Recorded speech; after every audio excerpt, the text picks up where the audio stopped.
It's January the 11th, 2016. I don't usually get a chance to do a lot of fishing this time of year. I finished work early, managed to get through my day okay. So I've got the rods, come do a few hours. It's about 1:15 now, so got till about 4 o'clock till it goes dark. And then go home and get some tea. See if we can catch anything in the next couple of hours.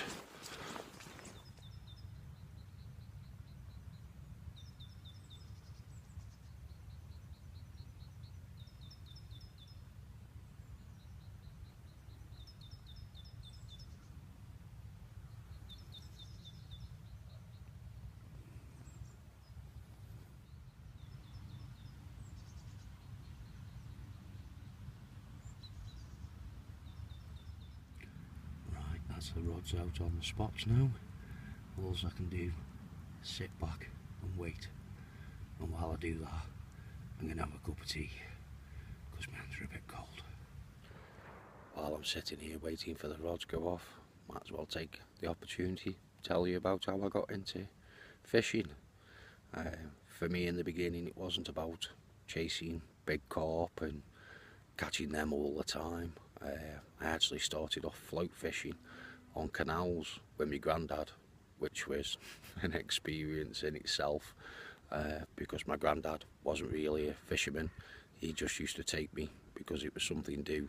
So it was a learning curve for us both, and to say at times it was a little bit frustrating for him because I wasn't really casting very great, and apparently according to him I was doing everything wrong, even though he didn't know himself.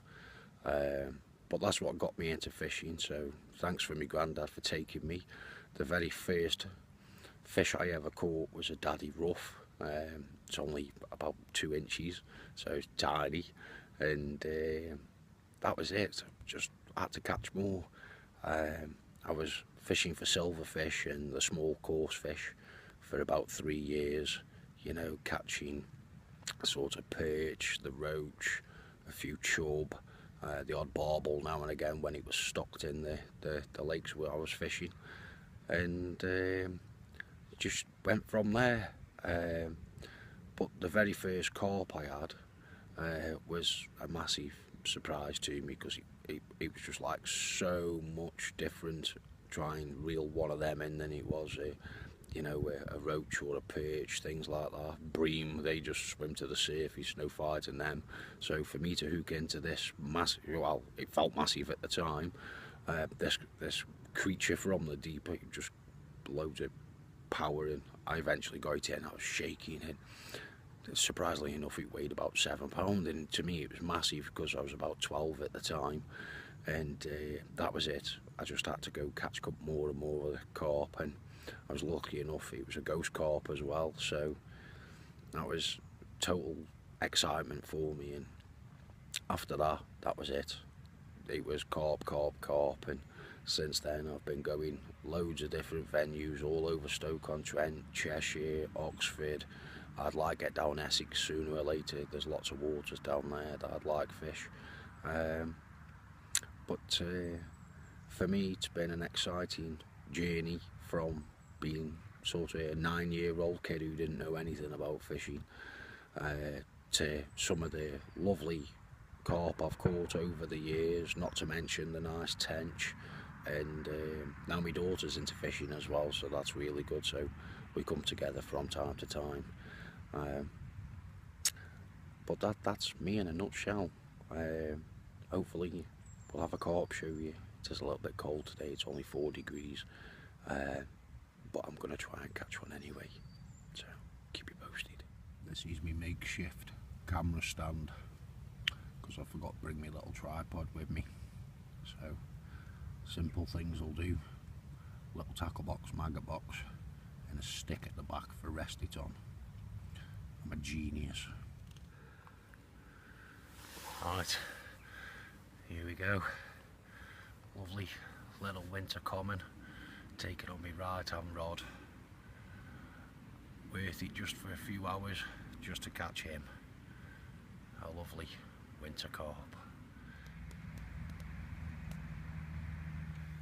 Well, just got that one back in the water.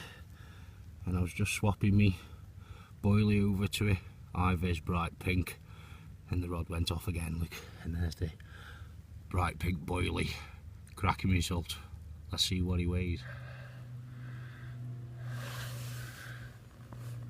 Just swapped the rods over onto bright pink before I managed cast the left one out. The right hand side one's gone off again, producing this little lovely stunner. So 2 in the space of about 40 minutes in the winter. I'm happy at that.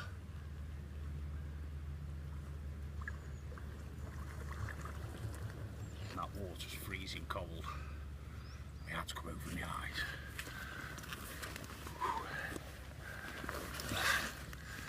Proper result for January, and I've probably got another hour and a half go yet.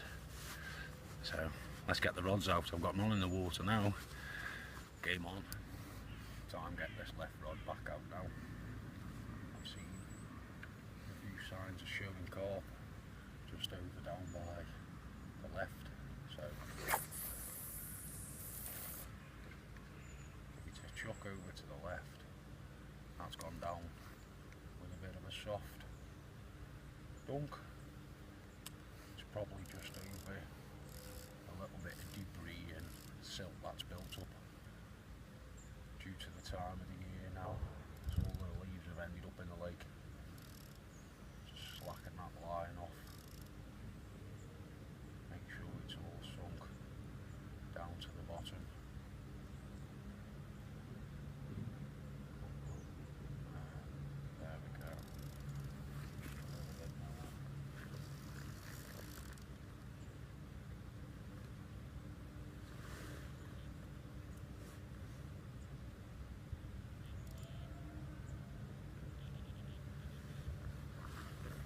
To go. Let's get another one.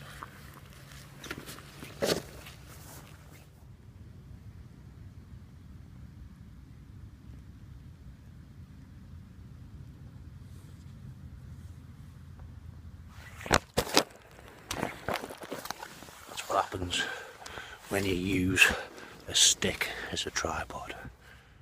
It seems it's my lucky day today. Here we have it. Carp number 3, who happens to be just as cold as all of the others. So, really pleased.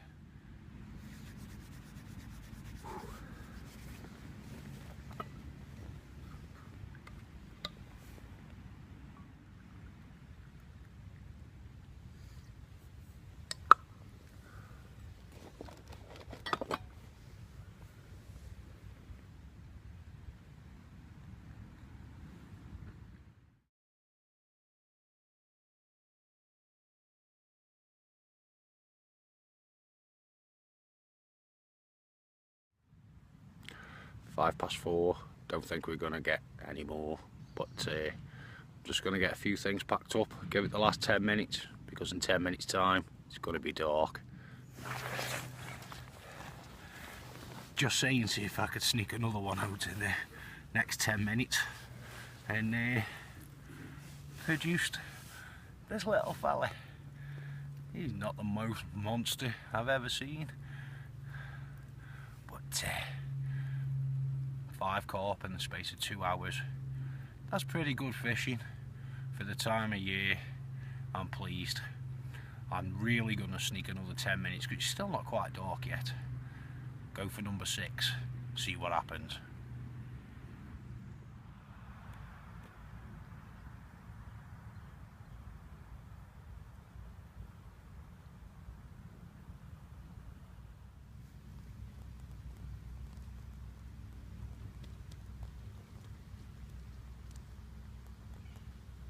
Past 4 and unusually light still.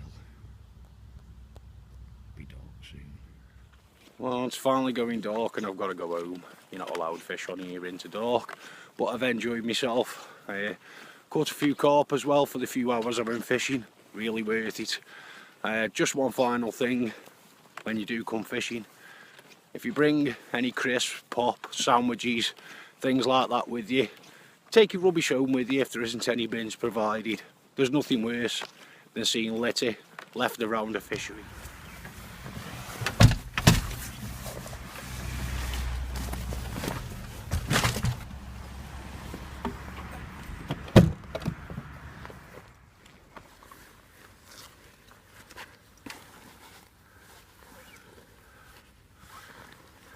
Hey, good news. The right hand rod. Lovely little take. And I do love that noise. It's very fun, especially this time of year. And at this little common. Oh.